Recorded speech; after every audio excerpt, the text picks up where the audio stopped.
Chapter 14. Another autumn's moon, Ellicard. You've been with us for 2 years, and you've been a rabbit for 1. Do you still think about that vagabond? Every day, master, Ellicard answered honestly. Legion tossed another log into the fire. They were on the shore, miles away from any soul that could disturb them. Ellicard looked forward to these nights. Legion only brought him here when there was something to celebrate, a birthday, a solstice, an anniversary of an important mission, but there were none of these to celebrate tonight. Master, why did we come here tonight? Ellicard shifted a little closer to the warmth of the fire and waited for Legion to answer. It is important for you to remember your first kill. Never forget the pain it caused you. It keeps you mortal. It makes you cherish your own life. Ellicard leaned back and gazed up at the endless blanket of stars that wrapped the night sky. It still haunts me. Do you remember your first kill? Legion looked uncomfortable for a moment before replying. Avalon requested that I bring you on a mission. She wishes to inspect my ability to teach firsthand.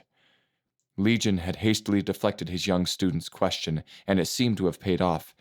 Ellicard quickly sat up with a glowing smile. The Highblade wants me to go on a mission with her? Ellicard didn't bother trying to hide his excitement. This was an honor he never dreamed he would have. We are to assassinate a nobleman, Duke Cray Redroot. Apparently, his son is impatient and wants the estate now rather than later. We will strike a carriage that will be escorted by the White Cloaks. White Cloaks? Ellicard asked. He had heard of several other small forces that served as a paid militia, but this one he was not familiar with. Legion stirred the fire. It is hardly surprising that you've never heard of him. Their reach doesn't usually extend as far as Ravenshore. The Guard of the White Cloaks is a guild of mercenaries that pass themselves as lawmen in our country. How do mercenaries get to be the law? Ellicard asked. The people of Ravenshore more or less governed themselves as best they could. Such a small town had no need of lawmen. When our country was established, none of the 8 noble tribes who joined together in the Great Alliance were one of the many warrior tribes, for the warriors refused to be ruled. Once the assassination attempt on King Jalen failed, the White Cloaks were hired to keep peace in Long Whisper. They act as an army and civil servants. Ellicard took a long pause before asking his next question. If the White Cloaks are the law, are we the criminals? Legion smiled. It is true that we act outside the law, but that is because we must. We are not good, nor are we bad. We are a neutral party. We are merely a tool for those who use us. If they use us as a weapon to do evil, then they are the criminals. Ellicard lay back down, satisfied with his master's answer. Rest up, my student. We meet with Avalon at dawn's first light. Chapter 15. Avron came into the chamber that he and Wicker shared. One hand secured the towel around his waist while he dried his long dreadlocks with a smaller towel in his other hand. Wicker stared at him, shaking his head, but quickly went back to his book once Avron caught a glimpse of his disapproving gaze. Another night with the rabbit? The men are starting to question your judgment, he said without looking up from his book. Avron threw the wet towel he was drying his hair with at Wicker. She's got lots of useful information for us. We're learning far more about the infrastructure of that clan than we ever could have hoped for before. Wicker ducked the towel. Has she disclosed the location of the rabbit hideout yet? Well, no, he admitted. I'm still working on that. Wicker balled up the towel to throw it back. And no doubt your girlfriend told you who the Silent Master was? She doesn't know their identity, and she's not my girlfriend. We just have an intimate... Avron paused a while, thinking of the right word. Business relationship. Right now, I'm still trying to convince her that the White Cloaks aren't mercenaries. Wicker gawked at the thought. Mercenaries? Far from it. We are paid for our protection, not for our ability to put others to the sword. These filthy rabbits, on the other hand. Wicker spat in disgust. They are the mercenaries, not us. Avron pulled up a pair of trousers, nodding to everything his brother had shouted. I agree, little brother. Elisa has just been indoctrinated by this bunny cult. Give her time, and she'll come around to our way of thinking. Picking up a letter from the neighboring dresser, Avron spun the envelope to his brother. A letter from Pops arrived. It had been a year since the White Cloaks put a stop to the Black Rabbit's attempts at sabotaging the city. King Jalen ordered that the guild hall be established within Lost Dawn's walls, and Avron had been selected to lead the newly established division. Wicker jumped from his bunk, tossing his book onto a nearby desk. He snatched the letter in mid-flight with curiosity and quickly tore it open to read the parchment inside. Congratulations, little brother. Avron smiled. Wicker hooted with excitement. I've been promoted to sergeant. How long have you known about this? Pops wrote me a week ago asking if you were ready for the responsibility. Avron had been promoted to captain himself after successfully protecting Lost Dawns and establishing a base in the city. And you kept this a secret from me, Wicker said, crossing his arms and arching an eyebrow. Avron laughed a bit. I have a mission for you, Sergeant. Wicker's chest rose with pride. What do you have for me, Captain? You'll be taking a squad of cloaks to escort Duke Cray's carriage back to his manor. He was here for an opera last night, although we haven't heard a peep of rabbit activity in Lost Dawns in a while. Elisa assures me it's only because they have been preoccupied training their new recruits. This mission should be safe enough, but be prepared to run into them. The carriage leaves in the morning. Be safe, little brother. Chapter 16. Avalon was a young human in her mid-20s, which made her only slightly younger than Legion. A black mask veiled her upper features, save for her cool green eyes, and a silver hood and cloak that accented the mask. A crude scar ran diagonally below her left ear, reaching to the edge of her mouth. A loving gift from her blade sister, Vendetta. She gripped her lightly crafted sword that was sheathed beneath her waist. Be on your guard. Our target approaches. The three of them were concealed within a tree that still had much foliage left to shed. The autumn leaves were turning a vivid red, bright as the sunset that broke through the dusk. The road snaked along a rocky ravine where a small stream flowed. Avalon placed her hand on Alucard's shoulder. Calm your nerves. You have been on missions before. This will be no different. It was true. Alucard had completed several missions, all successful. He had been sent on them alone, with a team, and by Legion's side. However, none had been done alongside the High Blade. Alucard took a deep breath, trying to rest the thoughts that plagued his mind. Will I impress Avron? What if I fail? I can't screw this up. The clopping of hoofsteps making their way down the road cut through the silent morning air. Avalon whispered so low only trained ears could pick up the wispy sound. I see 3 cloaks on horseback, leading the carriage, and 2 in the rear with their commanding officer. Just a sergeant, by the looks of it. Alucard, he looks about your age. Alucard, you can handle the rear. I'll take the vanguard, Legion said, pointing at the 3 cloaks in front of the carriage. That leaves me with the mark. Avalon drew her blade, waiting for the carriage to go under the large branch where the 3 were perched. May Alana grant us grace. Alucard watched as his master and Highblade dropped effortlessly from their hiding spot. Legion landed without a sound on top of the middle guard, driving his long sword in between the shoulder blades of his victim. Before the adjacent guards could cry for help, Legion launched twin daggers from either side of him into their throats. Alucard watched in complete awe at his master, but shook his head to concentrate on the task at hand. Somersaulting and twisting into a flying dropkick, Alucard connected with the rear guard's jaw. The loud crack rocked him off his horse and onto the dirt path. He gracefully sent several daggers soaring into the neck and face of the second guard as he screamed in pain. Wicker's eyes widened in horror and panic. His mission was going to hell right before his eyes. He drew his blade and called for the carriage driver to make a break for it. With a snap of a whip, the carriage took off in a mad dash with Avalon clinging tightly to its roof. Wicker turned his attention toward the young Alucard. Storming forward with his horse, he attempted to make a sweeping slash at him, but the assassin was too agile. Alucard sidestepped the attack, grabbing Wicker's arm and slamming him to the ground. Slightly dazed, Wicker scrambled to get to his feet, his sword poised at his opponent. Alucard slowly began to circle him. Wicker stood firm, watching Alucard's steps, defensively waiting for the assassin to make his move. "Draw your blade, rabbit," he growled. Alucard scanned his surroundings, seeing Legion chasing after the carriage. I fear I must make this quick. Forgive me, kid. Alucard slid his blade out, flipping its grip as he rushed headlong toward Wicker, slicing through the air. He expected to feel his blade tear through flesh as he brought it down on Wicker, but was instead met with a hard clanking of steel meeting steel. Sparks flew each time the warriors exchanged glancing strikes.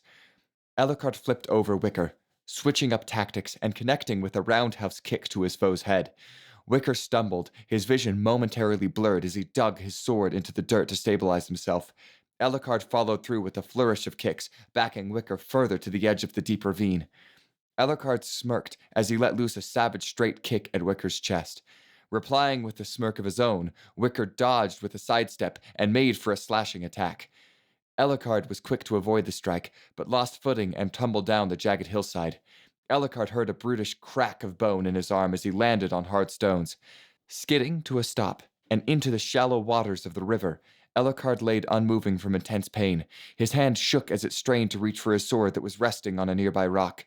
Still inching with his good arm, the blade was suddenly kicked as a different sword slapped the side of his face. "What is your name, rabbit?" Alucard grimaced from the sharp pain jolting down his fractured arm. I didn't think the White Cloaks would come so young. Nor did I know murderers would come so young, spat Wicker. I'm not a murderer, I'm a tool. We work outside the law to bring balance to the world. Alucard took pride in his words, but he struggled to get them out. Wicker lifted Alucard upright by his collar. You would have the world burn. If the world were to become overgrown, it would smother itself until its own destruction, so yes, to save the world, I would burn it. Alucard sweat as he managed to smile despite the overwhelming discomfort. Wicker shook his head in disbelief. He raised his sword, preparing to thrust into the would-be assassin. Alucard's face turned serious as he looked with pity at Wicker. You'll always remember your first kill. Wicker clenched his teeth and tightened his now sweaty grip on his sword. I've killed plenty, he lied. Alucard eased his voice. No, I don't think you have. Wicker thrust the blade forward, but stopped just short of Alucard's stomach. Frustrated, he threw Alucard to the ground. Alucard grunted, gingerly rolling to avoid further injuring his arm. Wicker stepped away from him. Do not think me sparing your life is a sign of weakness. What is your name, rabbit? Give it to me. I deserve to know. You beat me. My name is Alucard Freewind of the Black Rabbit clan. Allow me yours, so that I know who bested me. Wicker sheathed his blade and grinned from the compliment. Sergeant Wicker Newson, son of Marcus Newson of the God of the White Cloaks. Know this, Alucard. The next we meet, you will not be spared. Alucard nodded before passing out. The carriage careened down the path as Avalon held on for dear life. Struggling from the wind, she made a daring play and swung herself through the door of the carriage, landing inside. A startled elf with red, rusted hair and a goatee to match gasped, startled from Avalon's appearance. In his lap was a small elven girl, no older than a toddler. Avalon's brought her blade's tip to the neck of the Duke. Cray Redroot sobbed at the sight of the sword. Please, madame, if you must kill me, spare my daughter. Her mother would be devastated if she were to lose me and our little Bess on the same morning. Call for your man to stop the carriage, commanded Avalon. When the carriage stopped, Avalon took a hard look at the saddened little girl and clenched her teeth. In the past, she had killed many men, many women, and even needed to kill a child or two, but each death chipped away at her weary soul. She was tired of this lifestyle, tired of the needless bloodshed. Her soul longed for redemption, but as High Blade of the Black Rabbit clan, such a wish would never be granted. Please, spare my child. The pleas echoed over and over in Avalon's head. It was as though she was caught in a shallow trance, half listening to the Duke and half listening to her own thoughts. Avalon's blade fell to her side as Legion entered the carriage. What are you doing? Legion's voice pierced through Avalon's heavy-hearted mindset. She sheathed her blade and stepped out of the carriage. Passing Legion, she spoke softly. Kill the mark. Spare the child. Legion coldly answered back, hiding his suspicions. Yes, my High Blade. A child's cry cut through the autumn's morning. A cry that would haunt Avalon for eternity. Chapter 17.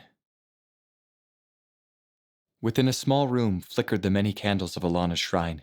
Each candle was half melted as the flames sent warm wax dripping down into tiny puddles on the floor. Dusty and broken stained glass windows depicted the death goddess drawing her bow before reaping the souls of those whom were to pass on to the roaming plane. Beneath the shadows of the altar, Avalon prayed. 5 days ago, her cowardice had crippled her so far that Legion was required to kill in her stead. Not only that, but now a fear festered deep in her heart that she could never kill again. Sure, she possessed the skill and ability to kill, but the want, that was what she found herself lacking. She thought of the little girl's eyes as they peered back at her in despair. Guilt pierced through her soul, and the weight of all she had done settled on her shoulders with an unbearable weight. Alana, I need your guidance. I fear I cannot carry the burden of your task any longer. Avalon prayed, desperately seeking a sign, any sign from the deity that she served and worshipped all of her life. Sister, what burden do you speak of? Avalon snapped open her eyes and spun her head. Her hand half rested on the blade next to her. Although it was only Veda, she still felt tense by her presence. Veda stepped out of the shadows of the temple and into the dim, flickering lights of the candles. She knelt down beside her blade sister and lit a new candle. She chanted a small prayer, hoping to ease her friend's troubled mind. Alana, please come hither and string your bow with lace. Draw an arrow from your quiver and lay her fears to waste. Without you she will wither, so goddess, please make haste. Alana, please forgive her, and forever grant her grace. Veda finished before turning to her lifelong friend. Avalon, what troubles you? You've been aloof in training and distant ever since your last mission. Avalon tightened her eyes and went back to praying, ignoring the questions. Veda prodded further. Avalon, we've known each other since coming here. We might not be from the same village or related by blood, but we're best friends. You know me better than I know myself. We have a connection that is as true as the bond that real sisters share. Veda took hold of Avalon's hands. They were shivering as Avalon began to cry. Don't let this eat you up from the inside, please, Avalon. Tell me what weighs upon you. I want to help. Avalon's tears rolled down her cheeks as Veda wiped them away with her sleeve. The High Blade whispered her response at first, barely able to croak out her words. She was ashamed of the feelings she had in her heart. She felt that they betrayed everything she was taught. I don't want to kill any longer.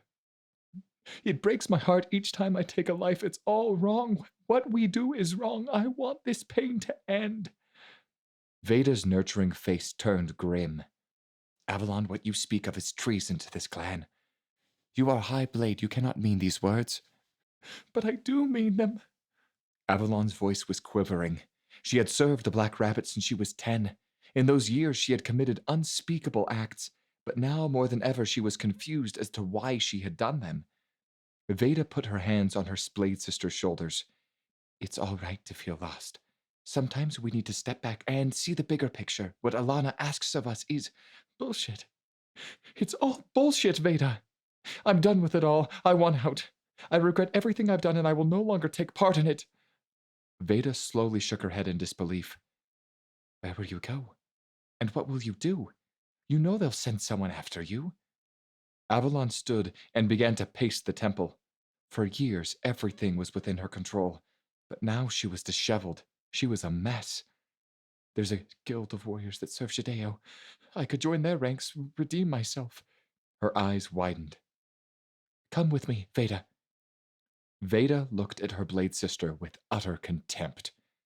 Never. The Silent Master will hear of this. If you have resigned yourself to treason and cowardice, then you are no sister of mine. Avalon picked up her blade and moved toward the archway. Please, come with me. She spun around, beckoning her blade sister to follow. You and I, together. We don't have to repeat the mistakes of those that came before us. We can break this chain. Please come with me, Veda. I don't want to do this on my own. Veda turned to face away from her, disgusted by the very sight of her. I'll give you until nightfall to leave. Sister, please. Veda mustered all her power to fight back her tears. Go. Just go. Chapter 18. Ellicard woke in the infirmary with a dull pain in his arm. It had been bandaged and was finally free from the tyranny of what Ellicard considered to be the itchiest sling ever made. The sages had done a phenomenal job at repairing his arm. He had always wondered how the Black Rapids recovered from severe injuries so quickly, and now he knew firsthand. Alana had once walked among the sages and showed them how to stave off death, or so the story goes. Legion sat at Ellicard's bedside, lost in a complete daze. News of Avalon's defection had traveled quickly. An elite troop of rabbits had been tasked with putting down the former High Blade, and Veda had been charged with leading them. With the seat of the High Blade vacant due to treason, the First Blade was stripped of her rank. Veda would have to return with proof of Avalon's demise in order to regain her standing and ascend to the position of High Blade. In the meantime, Legion had been personally asked by the Silent Master to serve as High Blade. Master, are you okay? Legion snapped out of his trance to a worried Ellicard. Rumors filled the air like a thick smoke. Some said that Avalon abandoned the clan to form her own. Others said that she fled due to her own deep-seated cowardice and spat on the ground. But rumors are just rumors. They may as well be tales of Alana walking among the sages. Nevertheless, the leadership feared that dissension was sure to follow within the lower ranks in the absence of a strong High Blade. Ellicard, how's your arm? It's stiff. Ellicard carefully measured his mentor's face before asking the question that had plagued his mind since news of Avalon's treason had reached him. A long silence hung in the air for what felt like several moments before he decided to proceed with great caution. Master, why did Avalon leave? Legion sighed greatly. He was present when Veda informed the Silent Master of Avalon's betrayal. He learned of Avalon's doubts and how she had openly blasphemed Alana to her Blade sister. Ellicard, do you believe we are a family? Ellicard nodded. In his early days of becoming a rabbit, he didn't quite know what he wanted from the clan. He just knew he wanted something. Soon, he felt camaraderie with the other clan members and had his father figure in Legion, a father that had grown to replace even the memories of his own real father. He hadn't really thought about his family since he was taken from Ravenshore. He barely even thought about his former family anymore. His mother's face was a faded blur. His father was just an idea. And Jeddah... The Black Rabbits were all he had now. It was clear to him now as he sat and stared back at his mentor. The Black Rabbits were indeed his family now, and he was proud of that fact. I suppose the clan is my family. It's more of a family than I can even remember having before. Ellicard, Avalon no longer believed that the clan was her family, and her betrayal has grievously wounded us all. If a rabbit leaves the clan, they must be dealt with. When you take up a blade for the clan, you do it for life. Do you understand that, my student? Master, I would never betray my family. Legion nodded, pleased with Ellicard's response. Very good. Now, let's see to you getting out of this bed and back to training. Silent Master, the morale of the clan is low. The loss of Avalon dealt a tremendous blow to our leadership. There are reports of small groups of deserters who fled under cover of the night. Legion knelt in a small, shadowy room hidden deep within the main compound of the Black Rabbit Retreat. It was the meditation quarters of the Silent Master. Only those closest to the Silent Master were allowed to speak to him. They must be dealt with, made an example of. The Silent Master spoke in his low, gravelly voice. I'll send Baines and Ridge to track them down, Legion said quickly. No, that will not do. Master, Ridge is our best tracker, and Baines will make quick work of the defectors. With the oncoming weather, these deserters will be tough to catch. Legion said, confused with the Silent Master's refusal. Send your whelp. Legion raised his hand in shock. Ellicard. Master, wouldn't it be far more efficient to send Baines and Ridge? This task needs to be carried out with the utmost precision. Why do you hide his talents from me? Legion paused. Ellicard was growing into a fine assassin, and his peers could see this. Although this task would be an excellent mission for Ellicard to undertake, there was still more to the situation than Legion was letting on. Master, I fear Ellicard, the one who ran. They were the boy's friends. Legion left a long pause hanging delicate in the air between them. The Silent Master continued. This will be Ellicot's final test. He may be a rabbit by name, but he is not yet a rabbit in his heart. It is true that he learned much from the Blood Forest, but his greatest trial has yet to come. This task must be his, and his alone. As you say, Master, Legion said, the words nearly getting tangled in his throat. The silent master grinned beneath a sea of shadows. Chapter 19. Ellicard admired the fine craftsmanship of his new blade as he carefully inspected it and weighed its balance. The sword glinted in the dim candlelight of his master's quarters. Ellicard grinned excitedly. Master, I'm honored by this gift, but why?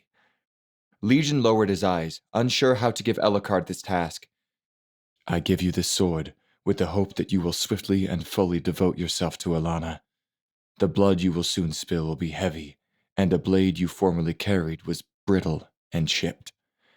Legion put one hand on the new blade, and another on his pupil's shoulder. Ellicard, I have one last task for you. A set of marks is all that stands between you remaining my underling and becoming my equal. Ellicard looked back to his mentor with a puzzled look. Your equal? How could he ever be an equal to the man he had looked up to and revered for so long? His expression straightened as he contemplated the prospect before him. I won't let you down, Master. Legion's mouth formed a tight line. I pray to Alana that you won't. Cold rain besieged the muddy earth, filling the air with the harsh sounds of pattering in an otherwise ominously silent night. Nestled within a cave a day's journey from the Black Rabbit compound shone the soft glow of a campfire. Myler, Gavin, and Isian huddled around its warmth. Bound by their mutual need for protection, along with a healthy helping of foolhardiness, the three fled the Black Rabbit compound soon after the defection of the High Blade. Myler let out a sneeze. Figures that the second time we'd run away from the rabbits it would rain again. Gavin stirred the embers with a stick. On the bright side, it's much harder for them to track us in the rain. Haven't you picked up anything from your training? Well, I learned stuff. Myler trailed off, trying, and failing, to think of some witty retort as he wiped the mucus from his face with the back of his sleeve. Enough, you two. We need to move out if we're going to reach Lost Dawns in the next couple of days. Isian wrapped up his rations and went to smother the fire with his cloak. Myler dazedly looked at the long travel ahead of them. Muddy, rainy, cold. Oh, Isian, can't we leave at sunrise? At least wait till this rain is past. Alana's angels will reap us in an hour if we take off in this weather. Isian pursed his lips to snap back, but a new voice broke through the cave. Sooner. The shadowy figure of Ellicard stood at the mouth of the cave. His blade gleamed in the moonlight. The three companions jumped and shuffled back, completely taken off guard. Ellicard stepped closer, entering the cave. Myler cautiously inspected the stranger. Ellicard, is that you? Gavin sighed. Oh, it is Ellicard. Relax, guys. He's come to join us. Gavin walked over to extend his hand. Sheathe the weapon, Ellicard. You're among friends. Ellicard glared at the outstretched hands. A look of anger and disgust scried across his face. You think we're still friends? Isian slowly reached for his blade. A sheen of metal flashed from Ellicard's hand as a dagger struck Isian. Isian grimaced in pain as he grasped his wounded hand. He grunted through clenched teeth. Ellicard, the clan had been brainwashing us. Snap out of it. We are your friends. We're from the same village. Who are you going to trust? Us or a group of assassins that have been teaching you to murder? Ellicard sneered and lowered his head, examining the blade his master had given to him. Raising the sword, he pointed it at the three frightened boys. You never understood the work we did, the divine privilege that we undertook. You are all weeds in this world, choking the life out of those who strive. Ellicard walked forward, not batting an eye, and with no tears to be shed. Those who are striving to make this world a better place. There are those who would build. There are those who would burn. Myler's eyes widened with fear. Ellicard, please! Finally, there are those who do nothing. They are a waste. They sow nothing and they reap nothing. They only feed and grow fat from all the work that everyone else does. You three have grown fat. The Black Rabbits have poisoned your mind, Ellicard. Myler pleaded for Ellicard to see reason. He was terrified, as were the rest of them. "No, they have enlightened me," said Ellicard. Gavin took out his blade. "You can't fight all three of us." Ellicard shook his head and stared at them coldly and without emotion. "I can, and I will." The rain was a soft drizzle the next morning. Ellicard walked slowly back to the compound in a shallow trance. His eyes were fixated on the sky, but his mind lingered on the past night. Violent, fractured images collided with his thoughts. All were of the massacre that he had brought down upon his friends. His friends. He couldn't say that anymore. They ceased to be his friends when they abandoned his family. They needed to be dealt with. Only he was the one that could deliver the proper punishment. Only he could set things on the correct path once more, to bring justice to the crime of betraying the clan. The cries of Myler were like a siren in his mind. His clothes were wet and sticky with blood, and the taste of iron filled his mouth. He couldn't escape the image of milky-eyed stares coming from the lifeless bodies of his enemies. This was the true foray into a new chapter of his life. He was no longer Ellicard, the boy who wanted to be a black rabbit. No. Now he was Ellicard, the man that became a black rabbit. There was no turning back now. Ellicard kneeled before his master and high blade. Ridge and his blade brother Baines stood on either side of Legion. "It is done." Ellicard hefted a large duffel bag from his back that Gavin had been carrying supplies in. Baines crossed his arms. "They were your closest friends. It will take more than a supply bag to prove you have completed the task." Ellicard shot a glance at Baines' unconvinced eyes and moved to open the bag. He placed 3 swords on the grass. His hands had shaken since the night before, not from chill or trauma, but from adrenaline. "I'm still not convinced," Baines said, with more than a hint of disappointment and annoyance in his voice. Ellicard rummaged further into the bag and began to pull out the severed heads of his former companions one by one. Ridge grabbed the tuft of Isian's black hair, looking at the pallid, grim face of the dead boy. "What did you feel, Ellicard?" Legion asked in a very solemn tone. "Satisfaction," Ellicard whispered without a hint of emotion. Ridge grinned wickedly, patting Legion on the shoulder. "Well, you made a cold-hearted bastard, Legion." Legion shook his head. "No, I made a rabbit." Chapter 20. The Verdant Academy of Lost Dawns was the newly established school for green mages within the kingdom of Long Whisper. Coda had spent the last 6 months within its high walls and winding hallways studying the ways of malleable magic. Long ago, the Council of Mages learned to tame the chaotic energy of raw magi and shape it into each of the 7 elements, or spheres. Mage schools could be found all over the 5 realms, and each one was dedicated to a single sphere. Once a student mastered their school's sphere, they were given a colored sash that represented it. Purple for light, black for shadow, red for fire, blue for water, brown for earth, white for wind, and green for vernal. Only upon earning their sash were students given the title of mage. If they wished to further their knowledge and gain the other 6 sashes, they had to travel to the schools of other spheres. There, they had to earn the right to enroll by defeating a mage of that sphere in single combat. If a student mastered all 7 spheres, they were given the prestigious title of Archmage. To Coda's knowledge, only 2 mages had ever achieved such a feat. "Disciple Coda, you have shown the aptitude of one who has been around magic all his life. We are not surprised by the way you grip the concept of vernal magic. You tame like a true master. However, we are unsure if we are ready to consider you a green mage." Coda stood in front of a small council of his teachers within a large lecture hall. He fidgeted with the stuffy green scholar robes and nervously gripped the silver sash that was wrapped tightly around his waist. The teachers before him were human. All of them had traveled from across the globe to teach at this new school. Despite their time studying vernal magic in vast forests, none had seen an elder tree, and never would have imagined that a city would be erected around one. These 4 teachers were unaware of Coda's history with far more volatile magic. Learning vernal magic came easily to him. "I do not understand. I'm the top of my class and have learned all there is that you can possibly teach me. I can restore the autumn leaf to its summer state. I can cause a forest to bloom in the driest desert. Why am I still not ready to be a green mage?" "You are untested in applying your skills," declared a new voice coming from the entrance behind the young elf. Coda spun around to find himself face to face with a tall human woman with broad shoulders. Her face was aged but toned. Her hair was red with twin streaks of gray on either side of her head. She bore the robes of a green mage, but her sash was gold with a blue strand. She was Megan Silversun, headmaster of the Verdant Academy. All I have been learning is how to apply my skills, Coda said, still a little taken aback by the headmaster's appearance. And yet, you have no combat training, she replied sternly. Combat? Why do I need combat training? Megan's eyes narrowed as she crossed her arms. You are young and naive.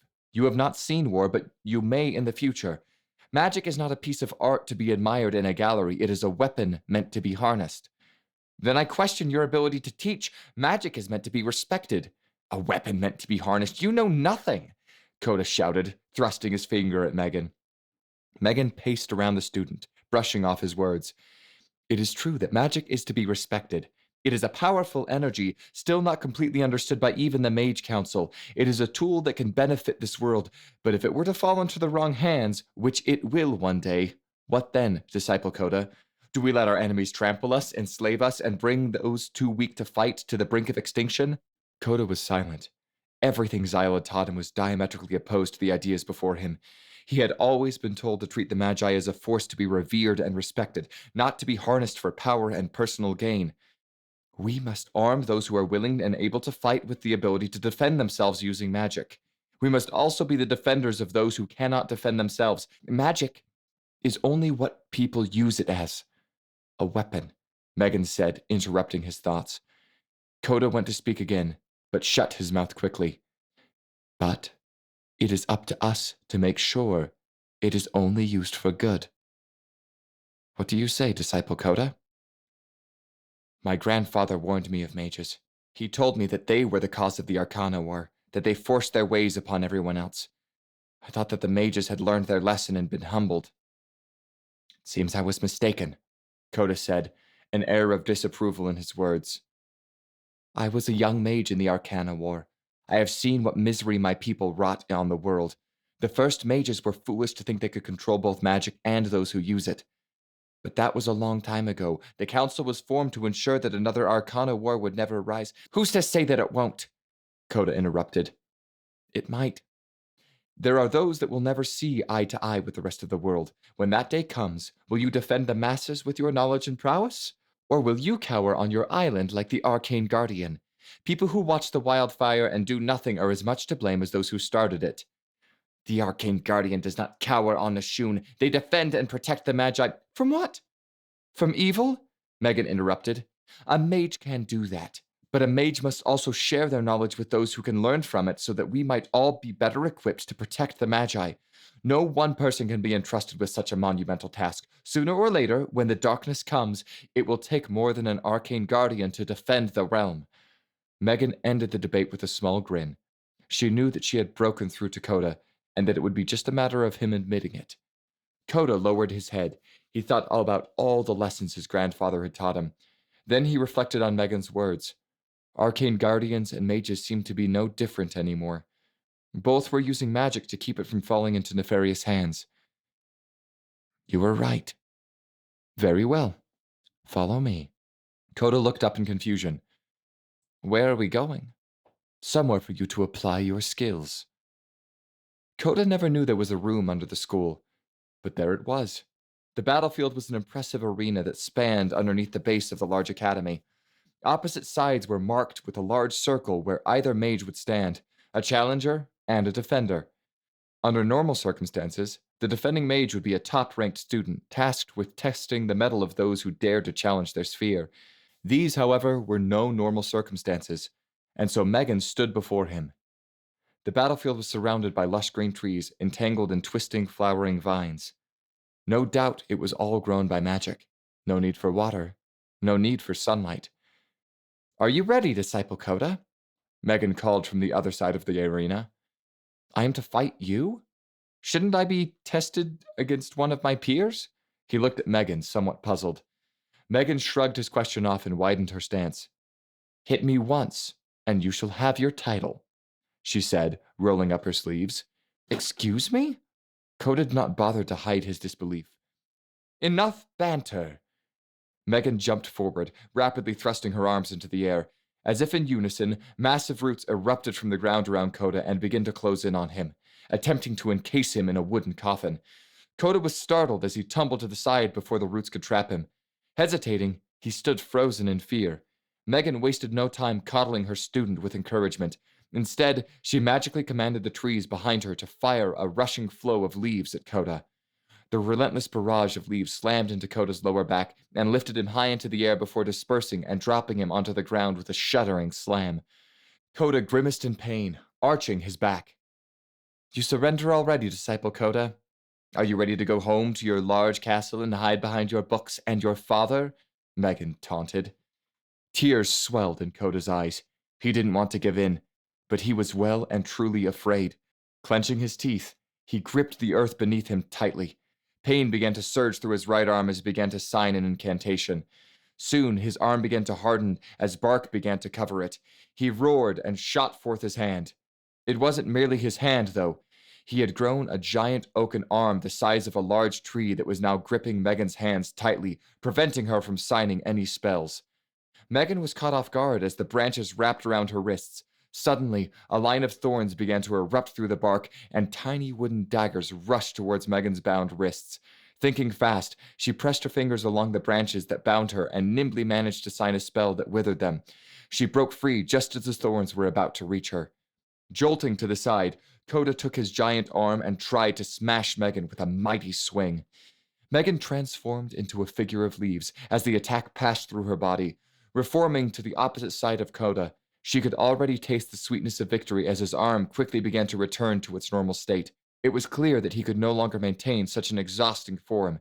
Her hand came in contact with his chest and implanted a seed that sprouted into a myriad of vines that wrapped tightly around him, constricting them to his sides. She quickly commanded the vines from the trees behind him, and they rapidly thrust forward, coiling tight around his neck and pulling him taut against a tree. Koda gasped for air, but managed to find little respite. Megan shook her head. What was that, Koda? Clenching her fist to tighten the vines. Koda squirmed. I don't give up. I want to be a mage. Megan walked up to the tree where Koda was bound. She squeezed her fist once more, and the vines began to force the very breath from his lungs. No, I don't think you have what it takes. You learn from books fast, but you have no real skill in magic. Koda struggled to breathe as the vines began to crush his ribs. Closing his eyes tightly, he began to scream in agony. Give in and go home, Koda, Megan shouted fiercely. Give me... Koda gasped as he gulped for breath. What? Megan said, raising an eyebrow. Give me your strength! Koda roared as the trees behind him exploded into splinters and the vines that bound him disintegrated. A shockwave of raw magi sent Megan soaring backwards, crashing into the ground splayed on her back. Koda fell, panting for air. He writhed in pain from his broken ribs. Excess magic rushed through his body in blue flames before vanishing as quickly as they arrived. Megan sat up, stunned. I've never seen such a use of magic. What was that? Koda struggled to rise to his feet. I don't know. I just wanted to be free, so I tried to tap into any magi that I could. I didn't know what would happen. His grandfather had warned him of the dangers of raw magi, but he had never had cause to use it before. It was thrilling, and it was a craving he never knew he had. He was afraid of it, and yet entranced by it. If this was raw magi, he wanted more of it. Megan gingerly touched a fresh gash on her cheek. Fascinating. We will have to learn how to tap into this newfound power. There is much you can learn from it. Koda managed a weak smile. Am I a mage now? Megan helped Koda up.